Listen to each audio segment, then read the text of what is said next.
Winnie and I had been writing the show and working on it with Mark Platt for, I guess, a couple of years. And we had done at least 3 readings kind of on our own. And we had sort of reached the point where we felt we couldn't go further without bringing a director into the project. For various reasons, Joe seemed like a really good idea. I just thought with Joe that he was the right person tonally more than anything. He had never done anything of this size before. What I thought the trickiest thing wasn't the size, but was the difficult tone. Sometimes it could be very moving and serious, and sometimes it was very pop and light and funny. And it turns on a dime in this show. And to navigate that is very, very hard, and I really thought he could. One of the jobs of a director is to ask questions. One of the jobs of the director is to stand in for the audience until they get there. So I always think of it like after each day of rehearsal, I try to erase what I learned that day, so I show up the next day with fresh eyes. What am I seeing? What am I responding to? As an audience member, if I know nothing about this, is it clear? Is it resonating? Does it make sense? That first year, from, I guess, summer of 2001 to summer of 2002, it really was just script, script, script. And then, starting in summer 2002, he had to split his brain and think about still continuing making the script everything it needed to be with the authors, and also think about, well, how will I stage these things? When you start this process of rehearsing a play or a musical, the best version of it is that you're all on a fact-finding mission together. I, as the director, will be working with the actors on the scenes, the book scenes.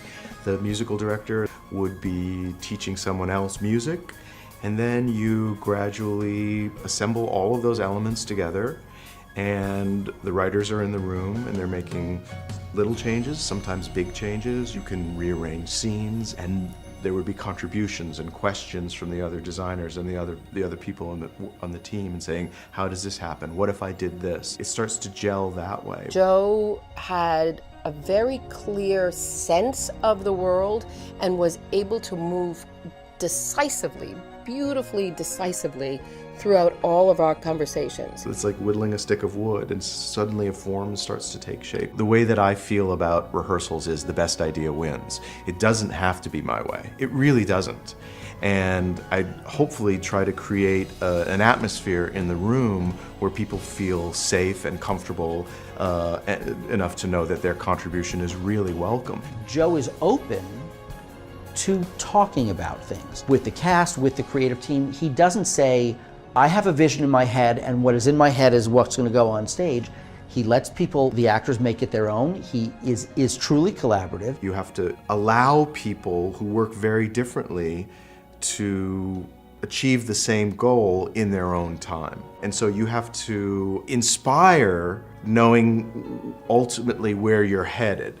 Kiss me goodbye, I'm defying gravity, and you can't pull me down. I'm extremely proud of being a part of the creation of a character, the character of Elphaba, who has real significance in a lot of people's lives and represents a kind of empathy that I don't think exists in the world right now. It's touched a chord with people all around the world. Something that we didn't anticipate happening was, on the first preview, when Idina Menzel made her first entrance as Elphaba, and she rushes out from the clock and runs down center stage, this young girl with an incredibly hopeful, open face. The audience broke into spontaneous applause. And they have it almost every performance since in America and around the world, because they understood in a moment that this character was nothing like what they imagined. I think it was this wave of passion and love and affection for the Wicked Witch of the West. And I think none of us could have anticipated that. And that was the moment that we all looked at each other and said, oh my God. And you can't know that's going to happen, even a moment like that in rehearsal. You need the audience to tell you that. And it was a crucial bit of information, because you thought, oh, they love her. I am proud to be one of her caretakers. And I love that she's out in the world, giving people strength and confidence and an ability to believe in themselves. I think that's an extraordinary thing to put out in the world, that it does have a profound effect on people's lives.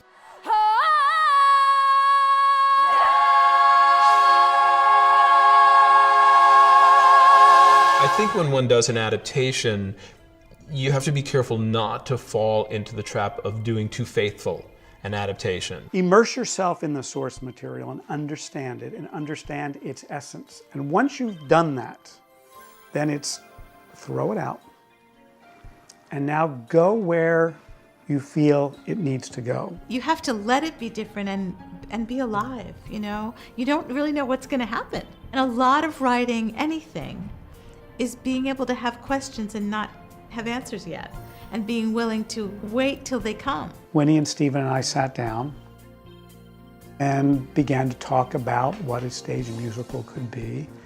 And Stephen already had some very specific melodies and songs and tones in his mind, which was very useful because music is the anchor in a musical, of course. It anchors character if it's done right, it anchors story, and so that was a good guide for us. We would have long conversations, and we were basically both almost as like a fishing expedition, where we're really kind of picking from the novel things that leaped out at us, things that we felt were going to want to be staged, that we wanted to see. I think we really talked out the whole show and tried to see, are you imagining what I'm imagining? Interestingly, I have, early outlines that we created together. Outline after outline after outline of story points. And here are the moments we want to musicalize. Here's where a song goes, and it would shift and it would change. We were very fortunate because we had Gregory Maguire's permission to interpret the novel the way we saw fit. It evolved organically out of the material. And of course, I have to credit Gregory Maguire because he had this brilliant idea, which is in his novel, that the Wicked Witch of the West and Glinda the Good Witch were roommates in college. That's amazing. These two women, their friendship is center stage. Women, we have friendships that are very big in our lives. I mean, our friendships are very intense, and I think to see it portrayed on stage is kind of blew people away. When we started to understand that their friendship was going to be front and center, and that Glinda was going to be a very important character, and in a way, that made us understand that she could be our way into the show. Glinda sort of got revealed to me by the way Winnie wrote her, and I think Elphaba took more and more shape for Winnie by the way the songs were developing. Glinda and Elphaba, their friendship and what they mean to each other is the heart of our show, and it's a lot of our plot. The more that Winnie wrote the relationship, the more compelling it became. The bonding of the girls, we discovered, was the scene that precedes the song Popular. After Elphaba, who never danced in her life, is making a fool of herself, Glinda gives Elphaba a gift with no words. She follows Elphaba's dance and turns something ragged and silly into something beautiful. That moment of bonding, actually, is a wonderful marriage of storytelling, of music, of musical staging, and of direction. They've just been to their first party together. They've been enemies. Now they've bonded. And that's really the moment in the show when you go, oh my goodness, these two, Elphaba and Glinda, are going to be real friends. Then Popular comes so beautifully out of that and is really set up. And that's a lot of what musical writing is about for the book writer. You want to be giving those songs a platform. You want to be bringing us to the point where it makes real emotional sense for them to sing. It's all about popular. It's not about aptitude. It's the way you're viewed, so it's very shrewd to be very, very popular, like me. This is never gonna work. A lot of writing is being stuck in a mystery where you don't know exactly what's going on. because no one's ever written this before. I mean, yes, Gregory Maguire had written it, but we were jumping off from that. We were going to do our version of Gregory Maguire's book. And it wasn't going to be a book. It was going to be on stage. You'll be popular, just not quite as popular as me.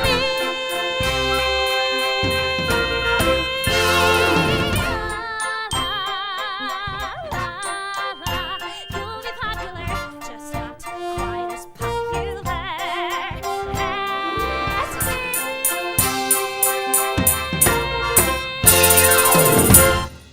Dominic sent me an email.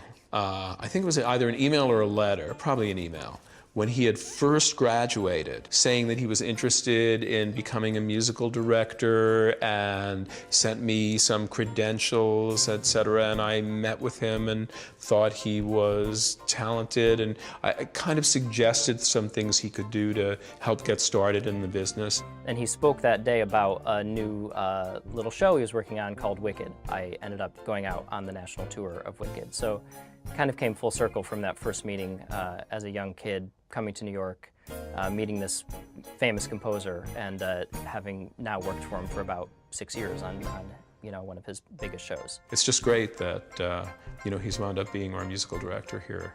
A music director basically takes a composer's work and communicates it to the actors, and also works with the director and the choreographer and the stage managers and the orchestrators and the arrangers and everyone who has anything to do with the music. As the conductor at Wicked, my job is in 3 parts. I maintain the show, I rehearse the show, and I conduct the show. The easiest part is the conducting the show. It's me standing up in front of the orchestra for 3 hours every night. The more complicated thing is the maintaining of the show, which is I'm responsible for pretty much anything you hear that has music.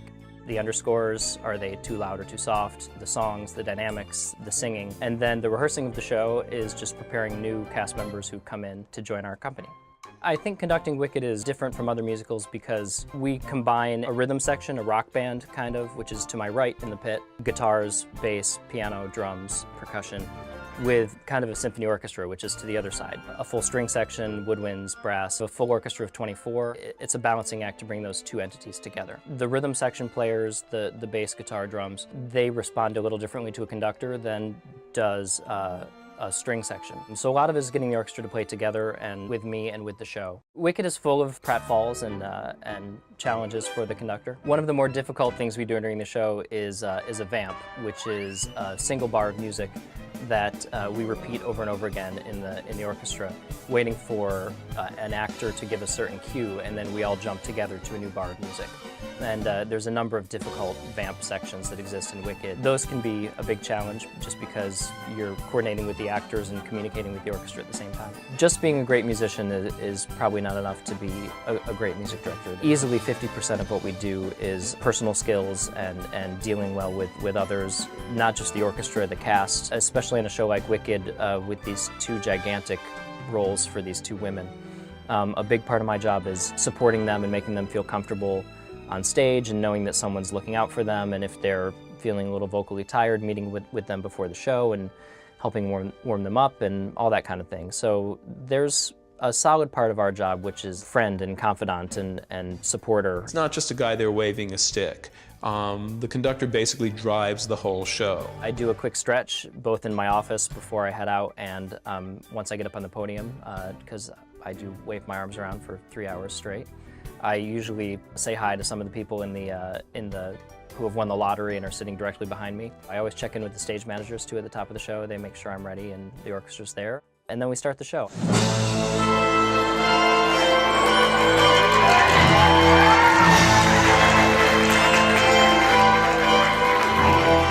Doing a musical requires a whole team to deal with the music. Not just myself who writes the songs, but an orchestrator to translate them for the orchestra. Before it goes on stage, it wants a production value, just as all the other elements in the show do. And so the orchestrator adds to the original music by assigning instruments to the melody that Stephen has written on the piano. Songs that are more orchestral, Bill just did, basically from the piano parts. But in some cases where there's a more pop drive, my conductor, Stephen Aremus, and one of the arrangers, Alex Lackamore, did kind of pop arrangements of the songs. Stephen always said that he never wanted it to, he always wanted it to be kind of this hybrid of, many different elements to kind of create its own world. And so much of what we do in the orchestration is, weds, certain pop elements, certain kind of old-time musical theater elements, certain orchestral, symphonic elements, and even operatic elements, and bring them all together to create this very vivid musical world that we inhabit. Bill would do what we would call in the record business sweetening. He would build instruments around that pop arrangement. I honestly don't know how it works. I just know I love to do it. I feel all of us working together came up with a pretty unified approach to the score. It's a whole process that starts with, once Stephen writes it, it then goes to the orchestrator, who then, blows it up for all of the other instruments and hand writes on score paper all of the different parts that become this, this big orchestration, and then it goes to a copyist. The people who actually do the grunt work, if I may use that word, and I don't mean it pejoratively, I mean it actually with great admiration. We actually prepare the physical music that's on the orchestra stand. We get that score and we have to extract out the parts for all the individual players in the orchestra. Is there enough time for the violin player to turn his page and still make the next passage? I mean, we have to know what all the instruments are capable of and make sure that the music is friendly to them. Lately, I've been saying that one of the things that we do is we're like the accountants of sharps and flats. We dot every musical I and cross every musical T.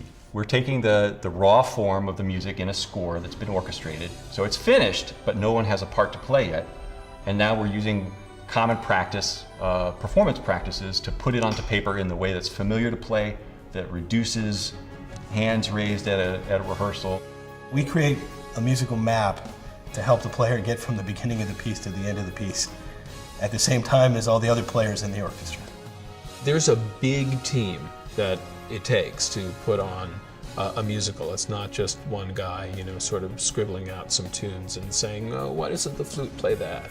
Oh, very clearly this was a collaboration that I had never experienced before. It was promising, challenging, fascinating, engaging, not to say triumphant.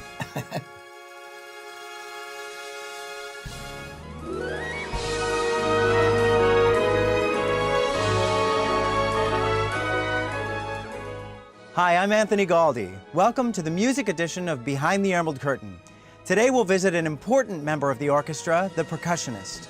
We'll learn why specific sounds are used, how they're woven into the musical tapestry of the show, and what it takes to perform it on a nightly basis. Now let's go below the stage for a look at the hard-hitting percussion of Wicked. I had worked with Andy Jones as a percussionist. I knew him through friends, and Andy was Chicago-based. And I actually brought him to New York, or asked him if he would come to New York to do Wicked. He was the most creative percussionist that I had ever encountered, and therefore I wanted him to be part of the putting together the music of the show if I could get him to do it. I've been with Wicked since the beginning of the show, and throughout rehearsals, Stephen Schwartz, Stephen Aremus, Jim Abbott, Bill Broen, and I all worked together. Schwartz really wanted Oz to have this kind of sparkle and exotic sound that doesn't exist anywhere else. We're working in a fantasy drama which requires several layers of removal from the reality. The percussion does have very specific thematic ideas in it. It must follow the characterization and the drama very closely. Glinda has a lot of the high and sparkly sounds, bells and sleigh bells and triangles. Elphaba uses a lot more earthy sounds. There's some rattles and nut shakers and some African percussion, and I use instruments that kind of ground her in kind of maybe Native American or maybe African culture to make her feel more kind of earthy and shaman-like. It insinuates itself in the listener's mind, I think, and helps operate in the drama, such as portraying the monkeys with the wood. This was actually Bill Brown's idea. He wanted a collection of high wood sounds for the monkeys, so you can kind of hear their hands or that tapping as they run around in the trees.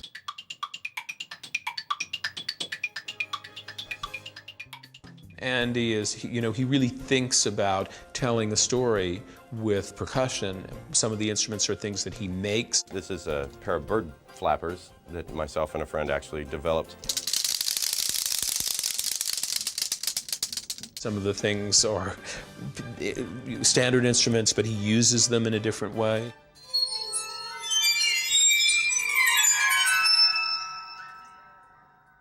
The percussion at Wicked is in its own room, separate from the rest of the orchestra.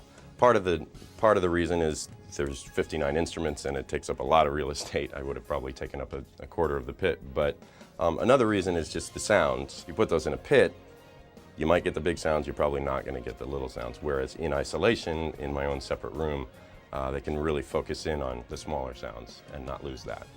They have 6 mics placed throughout, but to close mic the show, I wear a hat that has a microphone on the front, and so I can do a shaker and like fade out, or if I want something a little louder, I'll lean closer to it. It's strung to the ceiling, and it travels all around the setup, and whatever I'm looking at or playing picks up. I have a video of the conductor, and there's 3 TVs in the room so that any direction I face, I can see him. Before the show, if there's a question or whatever, I have a microphone, a direct line to him. He looks to the left for the orchestral side, he looks to the right for the rhythm side, but for the harp and myself, I can kind of tell that when he looks straight into the camera and he's giving me a note or a direction or something like that.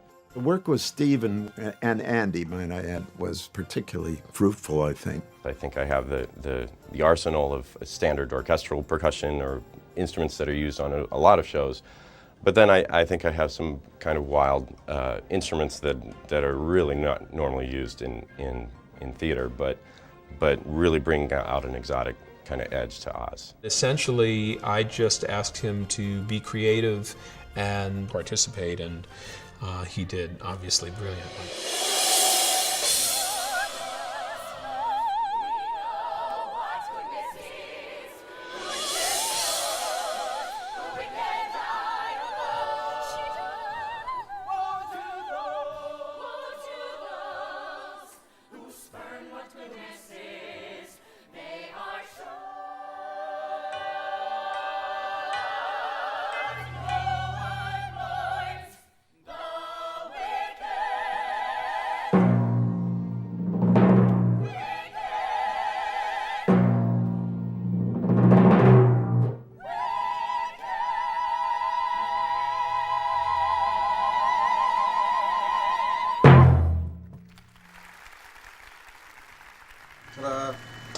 My concept of sound design is we're doing a live show, and our strength lies in the relationship between the performer and the audience. Tonia's goal has generally been to make the show, bring the show out to the audience as best as possible without drawing too much attention to the sound.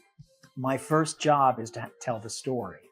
And if the orchestra is playing louder than the lyrics, then I'm not doing my job. Say to me, I see who you truly are, a girl on whom I can rely, and that's how we'll begin, the wizard and I. What we do is we put everybody in microphone. At Wicked, we have approximately 40 wireless microphones on all the cast. The microphone goes under the costume in an elastic belt pack, underneath all the costumes, and then comes up and sits literally here or here in the middle of the forehead, and they usually use some kind of medical tape to hold it on the back of the ear or on the back of the neck. Not only do we control whose microphone is on when they're actually saying a line, but we control how it sounds and how loud it is.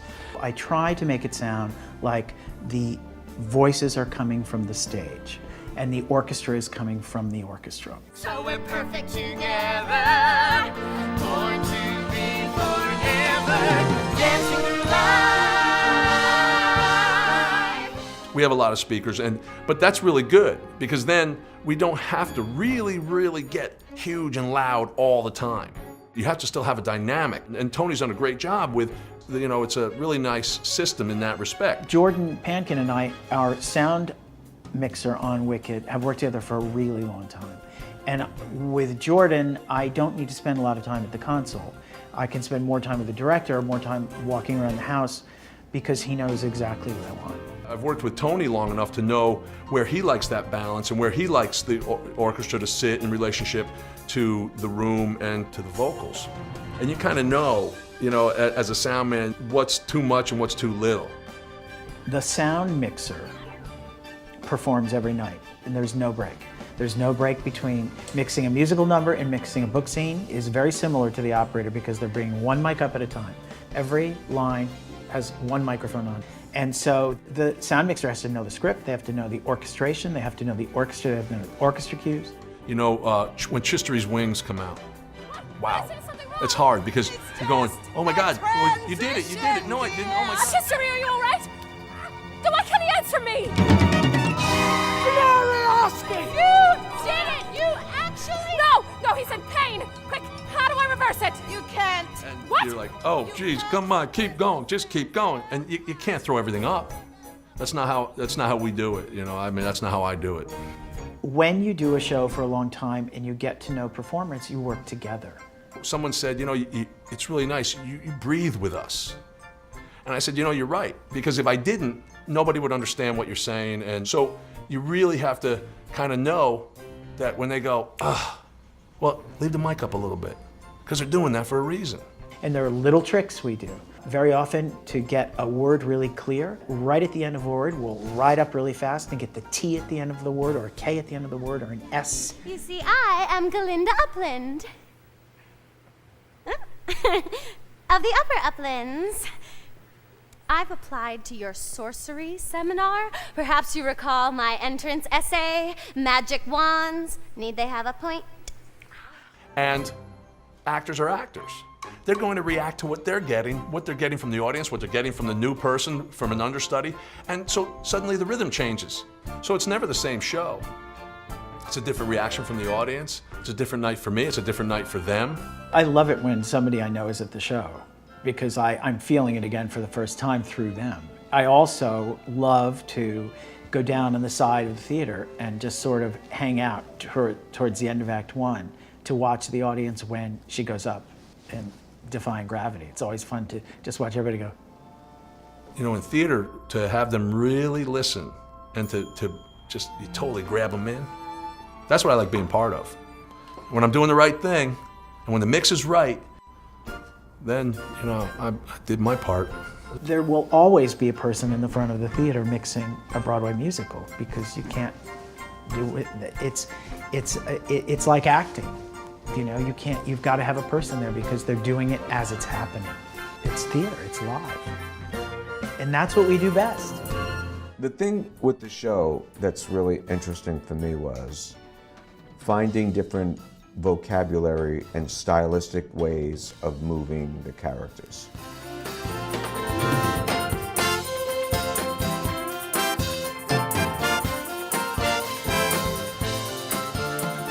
All has to be inspired and informed by the music and by the story. That's how Wayne works, definitely. I think each choreographer is different, however they approach choreographing a musical. For me, I need to have a reason to dance. So I go from that avenue. I go from the storytelling kind of physical part of it, as opposed to just doing dance steps. You kind of have to start there before you can even start focusing on vocabulary or any sort of style or feel or aesthetic that you want to kind of bring to the table. And then we throw ourselves around the room for several weeks until we feel okay about where, you know, about a skeleton, and then it always develops and changes once you get the bodies. More of the show is musically staged than is choreographed necessarily. Musical staging is all of the movement in the show. From the downbeat of the music, whatever they're doing as characters, that's all choreographed in a musically staged way. It's not a number where they're doing a kick line, but it's all choreographed. Jumping and moving around, that seems really natural and they're really excited and having a great old time. That's all musical staging. Clothes are fleeting, clothes are glancing when you're dancing through the night. I've come up with a lot of pre-production work and steps and vocabulary, and then a lot of the stuff that's on that stage is really developed by the individual dancer or personality. I'll give you an example. So, Nicky Dick, I knew that there was a spell. I wanted it to be completely crazy and sporadic. The analogies that we give them, your foot is nailed to the ground and you can't get it off, and now you're getting electric shocks running through your body. It was something that was kind of taking them off center, as opposed to them going and making up choreography.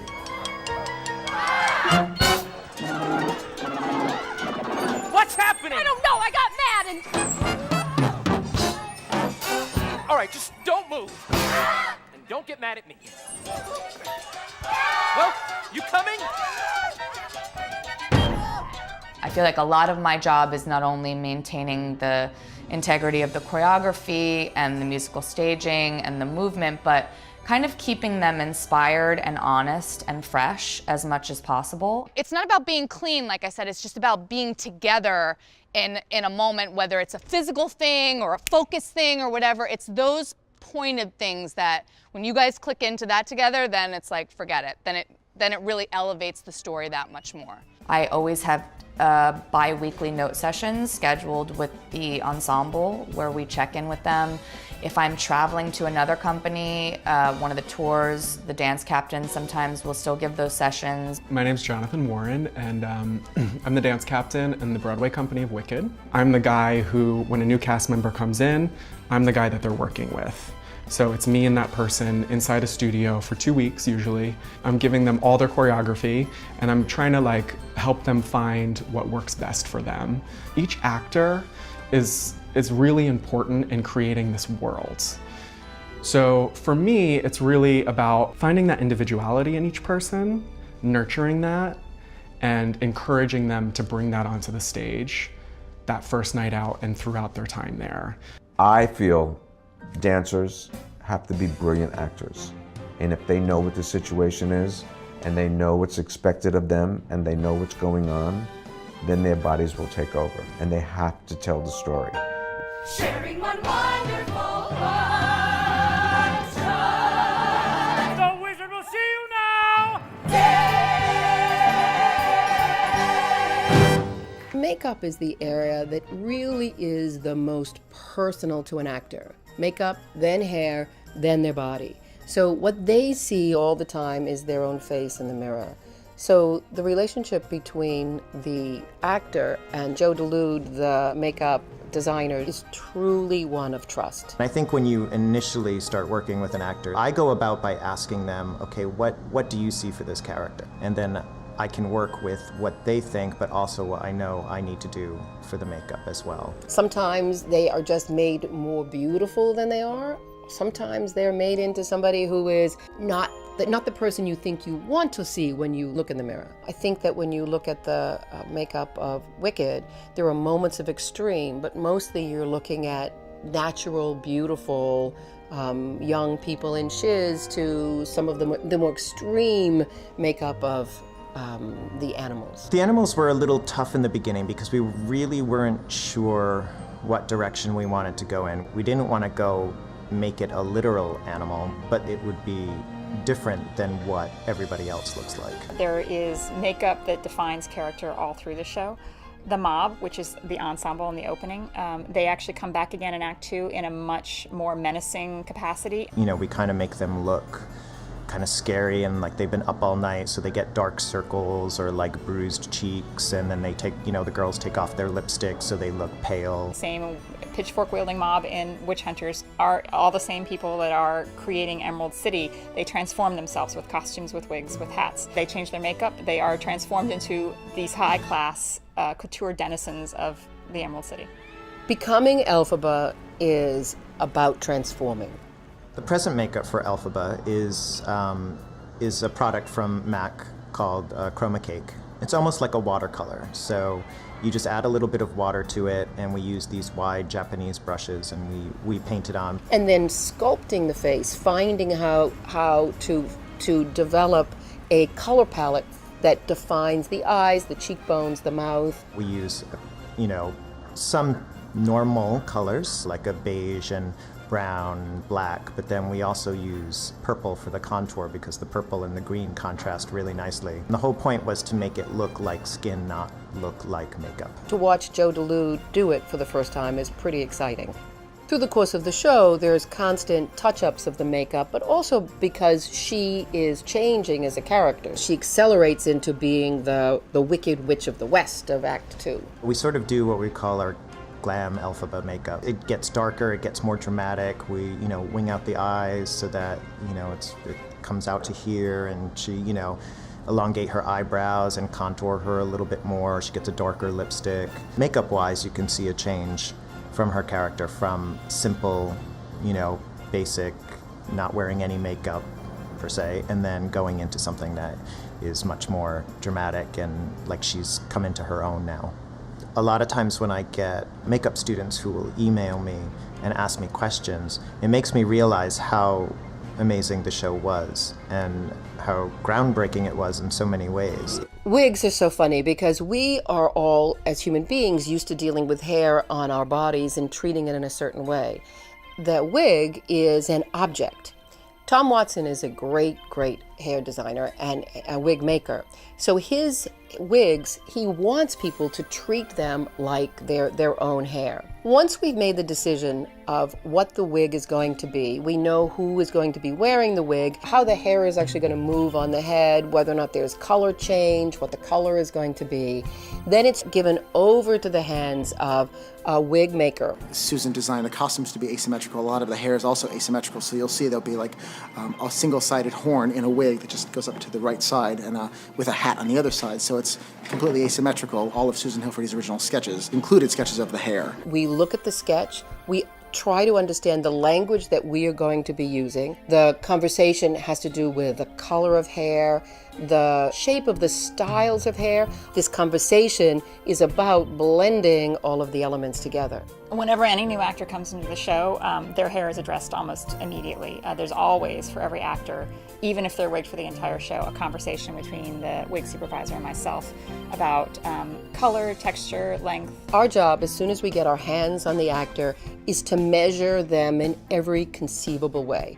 Most people for the first time are shocked that there are so many measurements to be had. To understand how to make the wig, you have to have literally, it's almost like a tracing of the head. We do a mold of their head, use basically plastic bag and tape, and then we take that plastic bag mold that we just did, we stuff it out to meet certain measurements. So basically, we wind up having a duplicate of their head in the studio, and then we can build the wig on that duplicate. When we make the mold of the head, we start by prepping the head so that we get the hair as flat as we possibly can, and then we put the plastic bag over their head and start taping it down so that we basically have covered the entire head with tape, which that forms the actual shape. And then we use a Sharpie to outline exactly where the hairline is of each person. So, if they have a widow's peak, we can capture that. If they have a receded hairline, we capture that. Then after that, we measure. We take a series of various measurements, circumference across the back of the nape, from the front center to the back,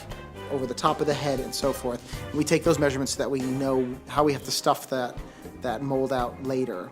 We have something to compare it to. It's literally the road map of a person's head. Once we have the head wrap, we take the head wrap and we find a canvas block whose circumference is about the same as the circumference of the actor or actress's head. Then we place the mold onto the block, tape it down, and then we actually make a series of cuts into that mold and start stuffing it with polyfill. And that allows us to basically stuff the head out until we get to the exact measurements that we've taken before. And that gives us the duplicate of their head. There's two ways we can make a wig. Either we start with nothing and we build a foundation, we build everything, or we start with an existing wig and rip off the front, rip off the top, and just customize it to the person. And then it takes about anywhere from 15 to 40 hours to build the wig. Most of that process is putting hair in a cap. Then we start building the wig from scratch that very day. Every hair is put on by a craftsperson. Every hair is put into that wig. Using methods that have been around for 300, 400 years now. So nothing's changed about wig making in the past, 3 centuries.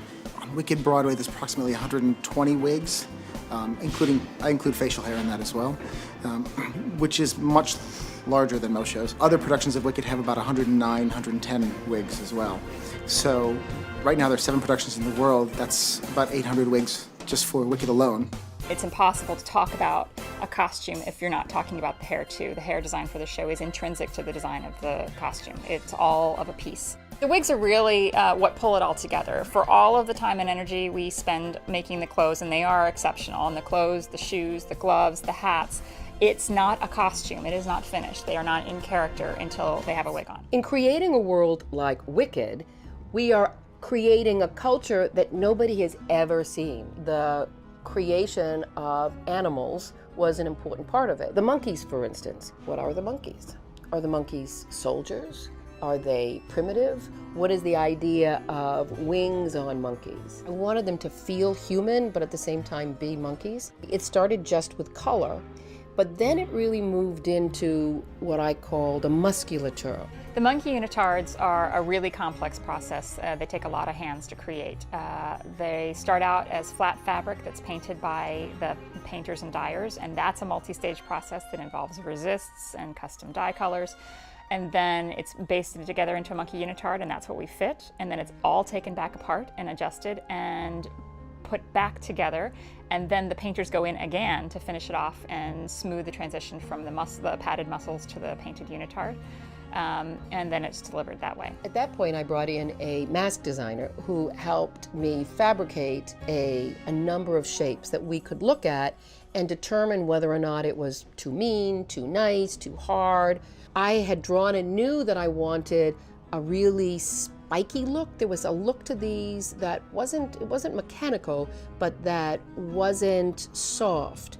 I was looking at bat wings because I didn't want feathers. I wanted something that felt like it came from their skin. The physicality of the monkey became something that was really important, so it was working with the choreographer to look at how monkeys move that was going to create the language of monkeys. I would say the most nail-biting moment for me in the whole process was waiting for the moment when Chistery was going to sprout his wings for the first time. The process for creating Chistery's growing wings was long and difficult. It required a lot of artisans traveling back and forth across the country, many hours of fittings with a very patient actor to work out the logistics of how to make wings sprout from an actor's back. Underneath the monkey unitard, they wear a wing harness that you don't see it, but it protrudes through the back of the unitard. It's got hooks that the wing plate hooks onto, and the actor can't do it themselves. The wardrobe actually has to set the wing harness onto the back plate and screw it into place, and that happens often in a quick change backstage. They look delicate because the fabric is mesh, which means light comes through it, and you see the painting as a transparency.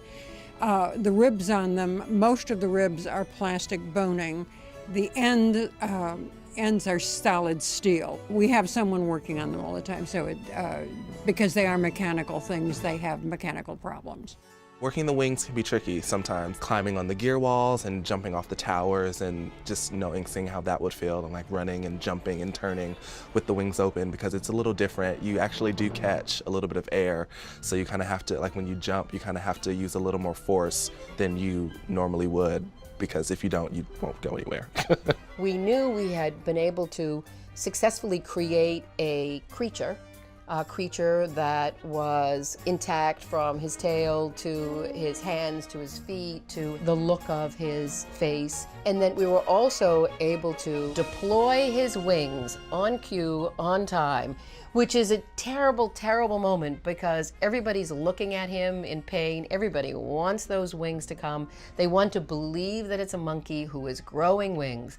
So that, I think, was a real moment of triumph for us all. One of my favorite design experiences when I was designing Wicked was the clothes for Madame Marble. She's an incredible character. She's slightly zany, and I knew I had to take her from the moment that she's an academic, she's a teacher at Shiz University, and then she traveled from there to the end when she becomes almost a wicked figure in the world of Oz. And we have had Madame Marbles of all shapes and sizes, tall, short, wide, slender. They've run the gamut.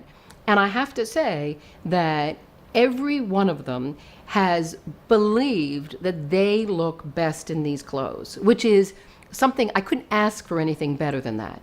But it takes an Amanda and Alice who are working with me to understand my eye for me to know and believe that they can transform the actor comfortably, that so they believe that they are their character, but also maintaining the things that are essential for the Morrible look. We're putting in a new Morrible into the show, Kathy Fitzgerald. Morribles have 4 distinct looks in the show. She spends most of Act 1 in what we call shiz. It's the rust-colored dress that she wears. She changes very briefly in the Wizard's Chamber to what we call Emerald City. It's a beautiful dress that takes a lot of man-hours to make, and it sees very little stage time, but we love it nonetheless. She starts Act 2 in her 3rd costume, which is called Engagement. And then her last one, we call it Seized, because she's in it when she's seized by the guards, and so our nickname for that costume is Seized. At Barbara Matera's, where we're doing these new Morrible costumes, Coco is, again, another artist who brings so much to the table. Since 1968, Barbara Matera Limited has provided costumes to Broadway, ballet, concert tours, and feature films. The shop has recently been given the task, yet again, of building a new set of costumes for a new Madame Morrible. When you first do a costume, you're not always familiar with what that character is. It's kind of an unusual situation to have this many years to become familiar with my character. And I really feel like she's mine. I know what it's supposed to look like.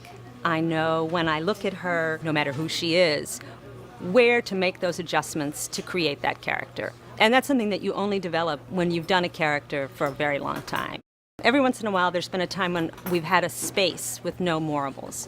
And it's amazing how quickly you forget all these details. We do a lot of work in this shop, and the stitchers, typically on a show like this, you'll use a similar stitcher to make a costume. But I also keep what we call a work Bible. And in that, I record every aspect of the costume. And it's very important because if a stitcher is out or if I change assistants, you have to have some resource. So over the years, I've developed a very fat Wicked Bible because they're so elaborate. When a Morrible costume order comes in, you kind of have to hope that you're not too busy. Generally, we need 6 weeks from start to finish. And under some circumstances, even then, it's hard to get the garment done in 6 weeks. Typically, it means that all 4 costumes have to be worked on at the same time, which is why we train specific stitchers to work on specific costumes. They're very specialized crafts, and only a few people can do them, and I think the people that do them best are here. We're incredibly fortunate to have the people that we have working on this show. When an actor joins a show that's already running, you get 2 weeks to learn the part and 1 day to put it on stage. That's called a put-in rehearsal. I'm an actor who likes to work with the costumes, so I'd love to have them first day rehearsal because it changes how you feel. When you only get 1 shot in a replacement, you have 1 day that you're feeling your own costumes for the first time before an audience, and yes, it absolutely changes everything because, you know, everyone acts differently if they're in their own costume. They look like the person that they're portraying on stage. So changes my world 110%. Absolutely changes it. Absolutely. You're dealing with all the props that are there, and you know, everybody walks differently and stands differently in rehearsal clothes than they do in a period piece.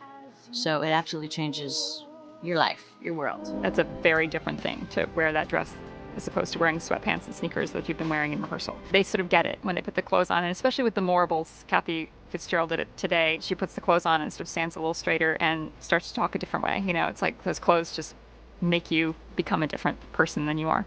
It's essential for me to have really trusted associates, what I would call companions in this process. I knew I had to go to Barbara Matera Limited because I knew Polly, who works there, and I know that she's a genius when it comes to helping make decisions about all of the things that you can work with when you're doing beading on a dress. Here at Barbara Matera, I'm the beading designer, and I also manage the bead room, which means I have to make sure that the work that needs beading gets in there in a timely fashion and then gets out of there in a timely fashion. The beading has to go in a very specific pattern, in a very specific place, with a specific choice of each bead. You can't believe how many decisions have to be made in every beading pattern. When Susan came in, we were very excited about doing this show. A lot of us had read the book. We just knew it was going to be a fun experience. What happens with a designer is they bring us their sketches first. And then we have a meeting with them to discuss, what does this sketch mean? Polly has a really great eye to interpret an idea that I have. I do a sample first, and then I'll draw that on the fabric that we're going to use. We'll draw in pencil where the beading is going to go on the garment. Whatever that design is, I take the pattern and draw all that. That could take 7 hours to do. And then we'll put that in the bead room. We literally will lay out all the beads and start to choose, I think this is the right quality. Polly has a great eye because she can then understand what I'm talking about and guide me to all of the right choices. The beading has a whole language all its own. Do you want an empty stitch? Okay, what's that mean? It means a bead and an empty stitch and a bead. So the beads are spread out a little bit, so it's lighter. No empty stitch, they're one right after another, which makes a strong line if that's what you want. Pull back is when they use this type of bead, which is a number 2 bugle, and they line them up like that, side by side. In order to bead it, it has to be stretched on a frame to keep it taut, and then the frame is set, in our case, on sawhorses, so they can get their hand under and above the fabric, both. It's done one bead at a time. There's no hot glue involved. One bead at a time is sewn on. When you do beading on a costume, I think that it adds a whole dimension that it wouldn't have if it didn't have the beading. I like a mixture of things put together. Some are dull, some are shiny, some are cut with straight edges, some are rounded. Even though they're tiny, it does make a difference. And I feel that while we can't see from the audience, you can't see all that. You get a feel of it. It makes an impression. I feel very lucky that we've been able to meet and work with artisans who have the skill and experience to continue this art form. It's an amazing process. Alice Gilbert is an amazing wardrobe supervisor. I'd worked with her before. I had to have her on Wicked because I thought she's the only person who can understand the complexities of a monkey costume and a mask, all the way to the most delicate beaded piece of chiffon. I think in many ways Susan was happy because I'd done a lot of shows over a long period of time, and so there were things that I could have input about in choices that you might want to make it easier to maintain the show over a long period of time. What the fabric is, what the texture is going to be. Alice takes every single piece of fabric that I choose, and in something like Wicked, there's over 2,000 pieces of fabric. She takes her nail and she digs into it to make sure that it is going to survive. For her, survival is the key. I call it the Alice test. These clothes do 8 performances a week. They live through sweat, water, fire, performance after performance, and they have to stay as beautiful from the very first day to the last day that they have on stage. It's an unbelievably difficult life for this costume. For wardrobe to do the show, there are 12 dressers, plus myself and the assistant, and we have 4 to 8 people doing day work, depending on the day of the week. They are there before, during, and after every performance, doing a kind of triage, whether or not it's a tear or a dropped bead or a loose connection. The whole team of people are prepared at any moment to jump in to fix something. Who the costume would see through the day, if it were a single costume, there'll be 4 or 5 people dealing in the world of any individual costume over a day's period. In the morning, early would come the day workers. If there had been something that had happened to it the night before, we have some day workers who will burrow into the costume because some of these things are 16 layers. When it's time for it to appear in the show, the dresser will put it on the actor. The actor will wear it, the dresser will pull it off the actor, and it will go back on the rack, and the dresser will bring it back downstairs. Everything will be looked at every day, and of course, everything will be worn every day. So it's the constant wearing of the clothes. Plus, even the handling of the clothes. Like they go on and off the hangers, they go up and down the racks go on the elevator, racks go back and forth. You have constant opportunities for abrasion. The craft of doing wardrobe is indeed, you are dealing with something that has originally been made totally by hand. 10, 12 people have their hands on a dress. There's no mass production here. It is something that can only be done in a one-on-one basis, you and the costume right there. I know that Alice Gilbert will always be there for every second of every show. So I know they're always going to look good. Eugene Lee basically created this world that the show now lives in, and he came in with a model. We made a really big half-inch scale model. It was like that big, that big. We printed the map and had a silkscreen made of the map. We were quite pleased with this model. And the truth is that the set is more or less the model he built. The big, simple design idea for Wicked is clockwork gears. That seems kind of silly, but it's kind of true. I remember that my picture of the show, I guess, was kind of much more high-tech. When Eugene brought that set in, it was completely different than what I thought the show was going to look like. When we were working on it, we took a clock and we tossed it down the steps and busted it all open and took all the gears out of the clock and super glued them into the model. This is what designers have to do. It instantly felt right. And we all had the same response, and then he was our designer. They called and offered me the job. So, end of story. As the big idea for the set design was being developed, it was clear that navigating through the Land of Oz was going to be a challenge. In a musical, transitions are everything.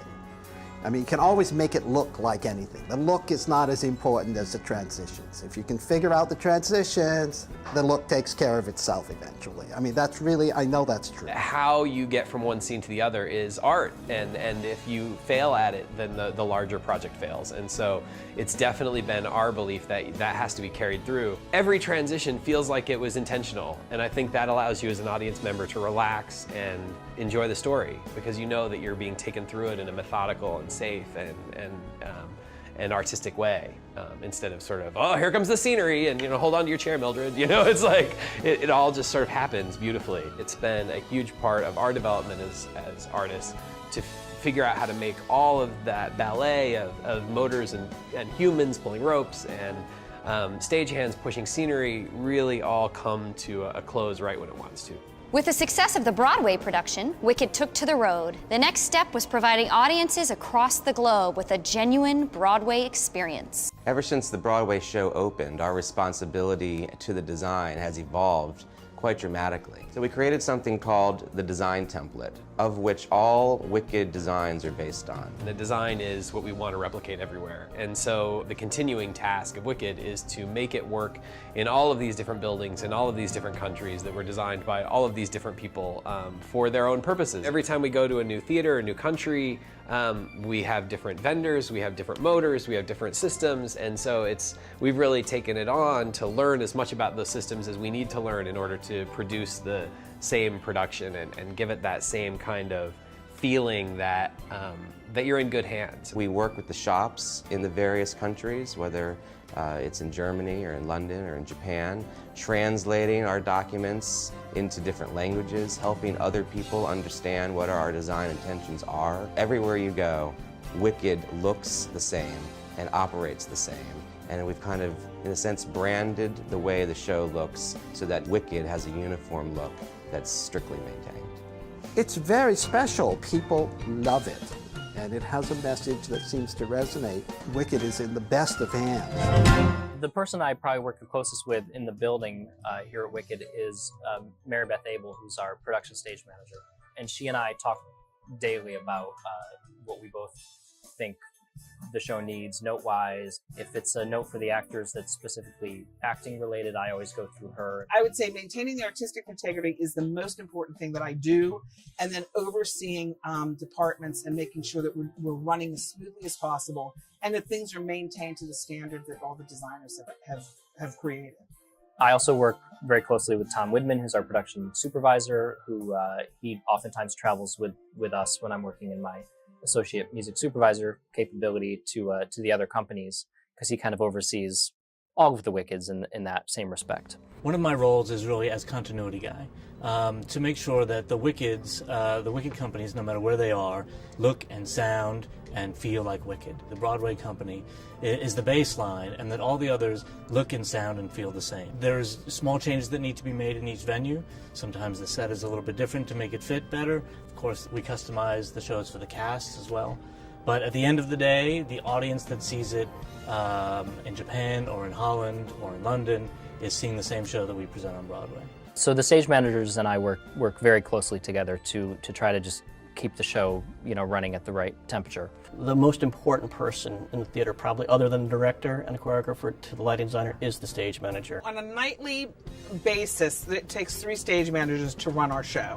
We have 2 stage managers who are on deck, 1 stage right and 1 stage left, and then we have a stage manager who goes up and calls the show. The reason that the stage manager calls what we call a light cue or a lighting event is so that she's able to coordinate it with scenery, prop movement, actor movement, the score, the conductor, and light. So all these things happen together, and that all is under the thumb or the switch of one person, and that's the production stage manager. It's a lot of responsibility. It really is, and it's a responsibility that you have to be focused and concentrated on. And this particular show, it has a number of moving pieces that all happen at the same time, and it's intimidating in the beginning. But once you get comfortable with anything, of course, it's easier to deal with. When you get into a long run like this, it sort of is an ongoing challenge, and every day provides some new thing that we need to deal with. We have a situation in the show where the 2 witches smack each other. And for safety reasons, of course, we don't want them to really smack each other. So it's a stage slap. And in order to make that look like a real slap, you have to rehearse it, especially if you're getting new people coming in. And again, over time, things can happen where your hand's a little too far away from the shoulder, it's looking fake, that kind of thing. Anytime we have an understudy go on or a standby go in, where we do the fight call ahead of time. And anytime we think it starts to look a little wonky, or sometimes the girls will come in and say, you know what, I'm not comfortable, so we'll do the fight call. Yes, I do. Good. So do I. I stage manage from a place where I really trust all of my department heads. I think we're on Broadway. It's the epitome of our craft, and I feel that my crew is the same. Weekly responsibilities deal with watching the show, making sure that everything is running smoothly, making sure that blocking is done correctly, consulting with musical director and the dance captains on a daily basis. And then, of course, there's paperwork that has to be done. Each production sends a performance report after the show, and so on any given night I'm getting 7 performance reports in my inbox, looking for any issues that have come up, anything that might be percolating in any of the companies that might need future attention, either technical or artistic, or need the resources of the creative team to visit. And that report involves, some of it is technical, whereby we take temperatures of every, at the top of an act and at the bottom of an act. And, people think temperatures, why are you taking temperatures? We take a temperature and a humidity reading so that we can keep a handle on how many degrees it is in the house and how many degrees it is backstage, in order to keep all of our drops coming in straight, not billowing, and all of our smoke on the stage rather than in the pit or out in the house. On that report, though, of course, it has what the performance number is, and when you're in a long-running show, that's always fascinating, because, once you hit those milestones, like you're 2,000, 2,500, everybody's like, woo! With 7 productions of Wicked around the world, there's a time on Saturday, there's a 24-hour block on Saturday, when there are 14 shows of Wicked playing around the world. Within 24 hours. And in that same 24 hours, there's only a 90-minute block where there's no Wicked somewhere. So it just speaks to the kind of the broad reach of Wicked around the globe right now, to have 7 productions running. It's all Wicked all the time. Everybody's here for the common good. Nobody's here to not do their best. It's a fun job, and that's what I love about it.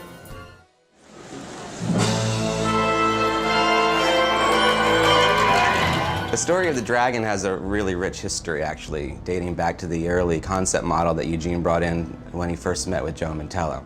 Wicked, has one big overall clock motif that kind of pulls it together. In the book, that this musical is based on, there's a Clock of the Time Dragon, which is kind of described as a kind of pageant wagon that's pushed around from town to town. And perched on top of this pageant wagon was a leathery and sulfurous dragon that kind of, was manipulated through ropes and pulleys like a marionette. Like a big puppet with stagehand that worked it with ropes and stuff. As soon as I read that, I thought, that's perfect. We brought in a great collaborator of ours, Bob Flanagan, who Eugene has worked with for many, many years on Saturday Night Live. One day Eugene stopped me in the hallway at Saturday Night Live and said, might have this little project for you to work on, and started going on about this 40-foot mechanical dragon. He showed me some of the Oz sketches, and he asked me to kind of come up with some kind of huge metallic dragon that made serpentine movements and mouth open and closed and wings flapped. Basically, Eugene came to me and told me that the concept was,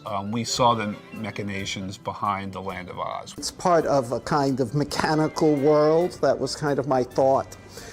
So it fit into that, little hinges and little fabric. Seeing the stagehands over at the side yanking on the ropes, it kind of did two things. It gave us the movement that we wanted, and it also had the look that Eugene was asking for. You get his input, but you also are left alone to help bring your own creative forces into the project, which is a really nice feeling, because you don't always get that.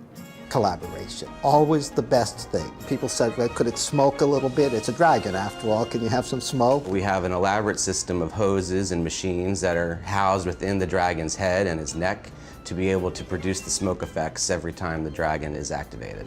The dragon had to be very lightweight, and it also could not clatter and knock. So basically we ended up using a sheet, urethane foam, that's kind of like that goes on the inside of your coolers and stuff. We glued it together and it was fine. It was white though. So then we ended up putting a styrene coating and fabric on top of it and painting it to look like metal. The whole dragon only weighs about 40 pounds. The importance of the dragon for us really is that it does start the show. It's the downbeat of the music, it's the first visual effect. When I first saw it moving on stage, it really did kind of all come together. I was like, yeah, okay, I understand it now. The dragon was used very successfully. I mean, it's playful in the beginning, but nobody wanted it. They didn't want it originally. I don't know why. I can't remember why. I remember they weren't too keen on the dragon.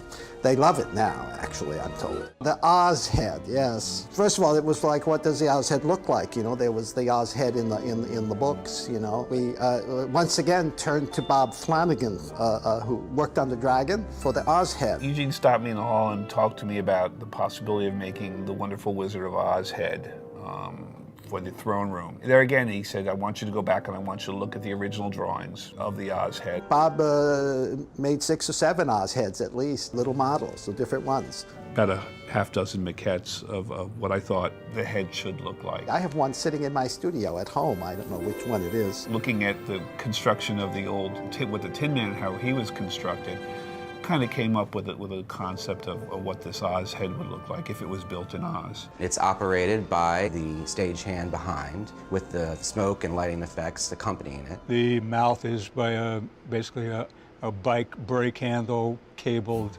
to the mouth so you can open and close it. With hand grips and little pulleys. The eyes can go left and right. You can blink eyes with another brake cable. The eyebrows can flip up and down with this, actually a bass drum kick pedal designed by Bob Flanagan, who put this together really with a lot of imagination. And it also has various effects built into it. The eyes have LED lights that can change to any color. There's smoke that emanates out of the floor of the wizard apparatus that allows it to be lit in a very scary fashion. The head is supposed to be terrifying, as we remember from the original movie, being terrified by that big green head that we saw. The first thing that I had to do was get used to which part of the body do I control with which hand and how do I coordinate that, and learn it with my body. How do I make it look alive with the movements that I have available to me? That's the fun part of it. The actor who plays the wizard is delivering his lines through a microphone standing behind the wall prior to his dramatic entrance. PJ, the wizard, have had this joke since I started that I'm channeling him through me to the puppet and we're like acting as one. We really talk about him setting me up with that head, because if I'm going, I am Oz, and he goes, I am Oz, it doesn't mean anything, you know? So we really got on our wavelength together, and the head is an extension of me, and it's the first thing the audience sees of me. And that has to make it. That has to score. Let me talk you through what the movements would be when the wizard is actually recognizing Elphaba. I am Oz! I am Oz the Great and Terrible! Who are you, and why do you seek me? To realizing that it's someone he wants to know and befriend. Oh, is that you, Elphaba? I didn't realize. So it goes from looking straight ahead with dead straight eyes and forceful speech to the turning of a head, turning of the eyes, and the surprised eyebrows up with my right foot. After a while, that just becomes part of your body. I do believe that we have added to the mystique of the wizard character. Even when he's not moving on stage, even when the wizard is out in front and his alter ego is sitting silent, he's there. The Mr. Hyde, if you will, of the wizard is still there, present in the background. It just becomes part of what I need to do without even thinking about it. Operating the Oz head is about the closest I've come to performing than any time else in my prop man career. From the very beginning of Wicked, there are projections happening. You know, as a part of the curtain warmer, we've got Emerald City kind of twinkling with lights to augment what the scenery is already doing. The design of Wicked evolved really sort of organically, and it started in San Francisco. It was a notion, again, that Joe Mantello had about sort of being able to really create specific magical moments within the context of the evening. The initial ideas are with dialogues with the director always, you know, and the whole design team, and let's go through the whole show and talk about what we're looking for. So we really had some pretty intense meetings about it, and also just sometimes of just spontaneous idea. Joe would just throw something out and say, can you make me this for this moment? We were in San Francisco in the out-of-town tryout, and I was really struggling as the designer with, and everything we were creating with ones and zeros on a computer just felt very digital. One evening, the animators I was working with had the great idea to go to Home Depot and just get a bunch of supplies. And we had wood chips, dry ice from the props people, and a confetti cannon from the props people. And back into our studio we went and spent the entire evening basically just playing. We videotaped the wood chips swirling around. We played with the dry ice for hours. And what we discovered by going with actual objects and going with organic materials as opposed to digital, we were able to then, you know, have that aha moment of, yes, okay, this is how the projections need to be built. I like projections when they blend and collage with lighting. I seem to remember very clearly with Ken that I thought of it as us learning how to dance together. But we would just really have conversations about very specific moments, specific transitions within the show. A transition is a fancy word from getting from scene to scene seamlessly and elegantly through music, choreography, lighting. During the classroom scene, Elphaba has just cast a spell on the classroom. She takes off. And there's that great crazy music, and the choreography is this wonderful sort of electrified bodies and robotics and chaos. The students are actually stuck or seem not to be paralyzed where they're standing. At that moment, we're using some of the dry ice we shot on in the studio, and we've kind of running it very fast and frenetically. It's all in time and rhythm with the score, the underscoring. And at that point, we're kind of tumbling the smoke upstage, trying to blend with the movement of these actors who are kind of frenetically moving about stage. From that sort of activity or choreography that Wayne Salento created, we then build that into the transition that takes us into the poppy field. That dancing well together is what ultimately created what has been described by many, many people as a blending of those two worlds, so much so that you don't know what's lighting and what's projections. And are there projections? And there's been numerous times people said, there are projections in the show? And I have to say, great, I succeeded.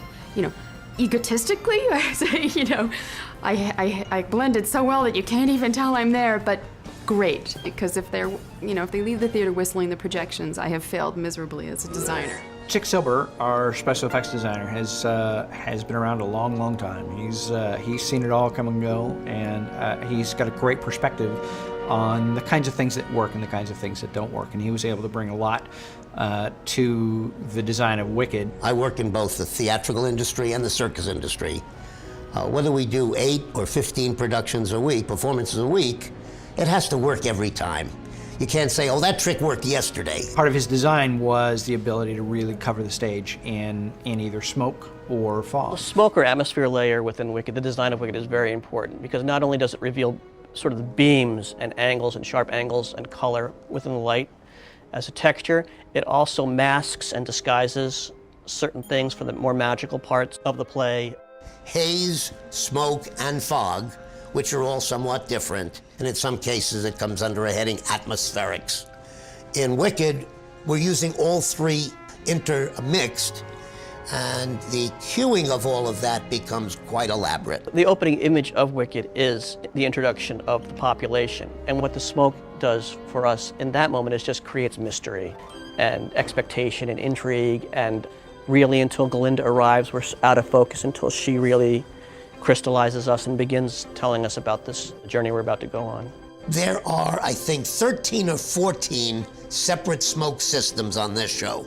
And it all sort of mixes together to sort of blend in different ways, if you will. There's a low-lying idea that really sort of gives us a sense of water sometimes, or mist-covered landscape. There's also stuff that you don't know that's Chicks, like the torches. It was decided that we would not have real flame in the handheld torches for the witch hunters, and created a battery-operated light fan silk handheld that we use 3 of amongst the other paraphernalia that the witch hunters carry. The monkey rope was his. The top of the show, where the 3 monkeys come to get things established, one of them climbs down a device that's known as a web, which is actually custom-made in our shop device that goes back centuries from the circus industry. It's a cotton-filled cotton webbing that allows someone to get a good grip. It looks like a rope, but it's specific to be able to be both safe and easy to climb. Almost all of the devices we make, whether it's a torch or a broom or a bubble machine, are actually made in our shop by hand, the way we did them and the way others did them many generations before us. He was able to bring a lot to the table and add a lot of layers to the show. So it's all about being able to support the director and the design team and their vision of what we're trying to put out there. So I enjoy that challenge, and I am probably one of the luckiest people you know, because over my career in this industry, I've had a great amount of success with this stuff all working. The lighting design for Wicked is sort of really based off of old school craft and technology, and then really, really specifically focused on the storytelling, telling the audience exactly where to look. You know, one of the ways I sort of did this with Wicked is sort of came up with this notion of viewing this world, this Ozian world, maybe through a crystal ball, or maybe through looking down into a jeweler's display cabinet and seeing these 2 beautiful gems, these 2 beautiful characters.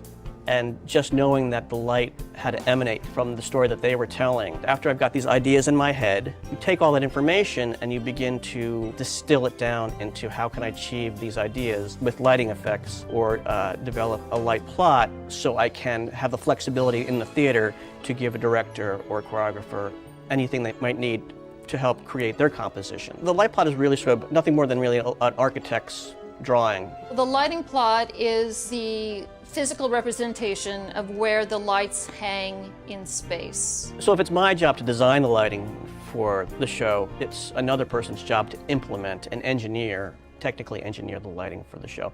And that fell to Brendan Quigley, our head electrician, and the original production electrician on the show, Bob Fairback. Some details about a light plot. There are multiple plates, so multiple drawings of Ken's design. So one plate could be just the overhead electrics, for example. And all of those plates have some specific information that we need, including the position, the type of lighting fixture, the gel color that goes in front of it, and just some numbers. We have approximately 650 lighting fixtures with a focus node attached, which means we have to know where it goes. Basically, once the light plot is in the air, all the light plot does from that point on is become a record of where everything lives. But for example, when we go to another venue, we use that light plot as a base to then develop the next show. When the London production was put together, it was the first time that the entire original creative team came together again for the mounting of a new production. Some of the things that they discovered during that process were new to Wicked. The set was outfitted with a green LED array, which looked terrific, and our producers and creative team liked it so much that we decided we wanted to bring it back to the other companies. So these green LEDs that you see in all the portals, they weren't original to this particular set. But the great thing about working on a Wicked is we can continue to reinvent certain parts of it, which is really wonderful, and just continue to enhance the audience's experience. To be part of Wicked is really, for me, I'm sure it will be a once-in-a-lifetime experience.